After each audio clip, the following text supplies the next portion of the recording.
The big question in our engagements was, what is the Singapore we want for the future? Or to put another way, what is our Singapore dream? There was a time when the focus was on the 5 C's. I'm sure you know what the 5 C's are. Maybe the younger ones may not have heard of it, but certainly many of you would. Condo, car, cash, credit card, country club membership. Everyone was talking about 5 C's. Today, we no longer talk so much about the 5 C's. To be clear, we still want a good life. And there are genuine concerns about issues like housing and the cost of living, which the government is focusing on, and we are addressing them. But from our engagements, it is also clear that the Singapore dream is more than just material success. It is also about fulfillment, meaning, and purpose in what we do. What then are the new elements in our Singapore dream? First, based on our conversations and engagements, we believe it will be vibrant and inclusive.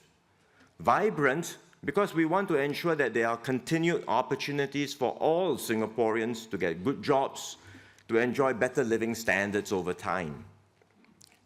Inclusive because the opportunities should not just be for a few. They are certainly not limited to those with university degrees or those who fit into a certain conventional mold. We want equal opportunities for all Singaporeans, regardless of your background or your educational pathway or career choices. In other words, we must truly embrace learning beyond grades. We must respect and reward every job. We must value every worker for who they are and what they do, especially those who do the essential work that we all rely on. Second, it will be fair and thriving, because we recognize the stresses and strains that Singaporeans face on a day-to-day basis. And we want to be a society where Singaporeans can be better assured of their basic needs through every life stage, where everyone can flourish and thrive. And changes will be needed to achieve this, so that we can have an environment that is truly conducive for all families, those with children and seniors, as well as persons with disabilities to look after, and also to take better care and support for our caregivers themselves, to take care of our growing number of seniors, their health, their living environment, and also their retirement needs, and to enable our workers who face setbacks to bounce back stronger, to empower the lower income groups to take greater ownership of their circumstances, even as we do more to uplift them. And these are changes that we have in mind. We have in mind a series of policy moves to address all of these issues. They will require a lot more resources and government spending, and we are prepared to do so. But we will have to design the policies and implement them carefully, with more help given to those with less. Third, it will be resilient and united, because it will not be possible for the government alone to do everything through policy changes. Nor is it possible for any individual to succeed on his or her own efforts alone. We should look not just to our own success, but also to the success of others. Those who have done well should do more to uplift those with less, be it through financial donations or through offering their time and expertise to volunteer, mentor, and support those in need.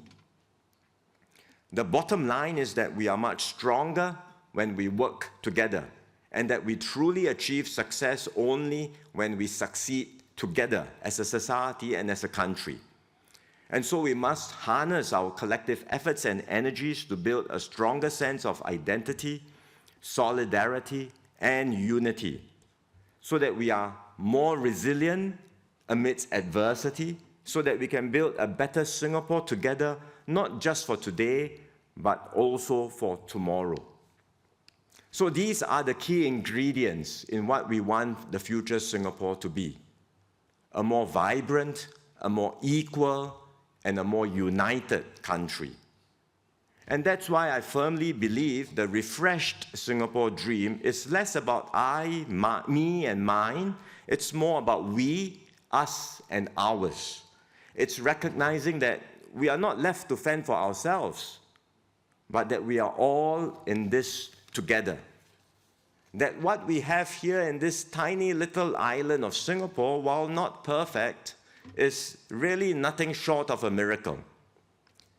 After all, if Singapore were to falter, no one will come to our rescue.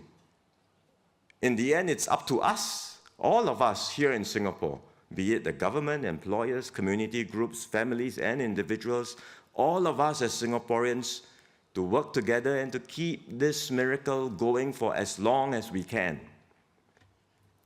While we have completed the Forward Singapore exercise, our journey into our next bound of nation building really has just started. The road ahead will not be easy, but we can take heart from what we have been through so far together.